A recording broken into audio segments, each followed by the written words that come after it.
Aghori alias శ్రీనివాస్ను Karimnagar కోర్టుకు తరలించారు. కొత్తపల్లి పిఎస్లో మే 5న అఘోరిపై case నమోదైంది.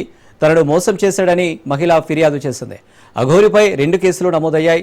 ప్రొడ్యూసర్ను బెదిరించి డబ్బులు తీసుకున్నందుకు ఓ కేసు, మహిళను వివాహం చేసుకుంటానని మోసం చేశాడని పోలీసులకు ఆశ్రయించింది. ఈ విషయంలో కూడా అఘోరిపై కేసు నమోదు చేసింది. ప్రస్తుతం యువతిని మోసం చేసిన కేసులో 14 రోజుల జ్యుడిషియల్ రిమాండ్లో ఉంది.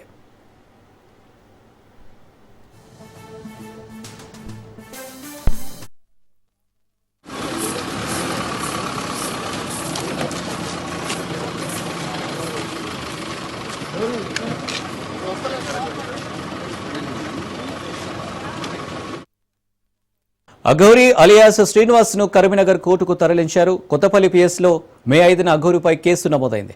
తనను మోసం చేశాడని మహిళ ఫిర్యాదు చేసింది. అఘోరిపై 2 కేసులు నమోదయ్యాయి. ప్రొడ్యూసర్ను బెదిరించి డబ్బులు తీసుకున్నందుకు ఓ కేసు, మహిళను వివాహం చేసుకుంటానని మోసం చేశాడని పోలీసులను ఆశ్రయించింది. ఈ విషయంలో కూడా అఘోరిపై కేసు నమోదు చేసింది. ప్రస్తుతం యువతిని మోసం చేసిన కేసులో 14 రోజుల జ్యుడిషియల్ రిమాండ్లో ఉంది.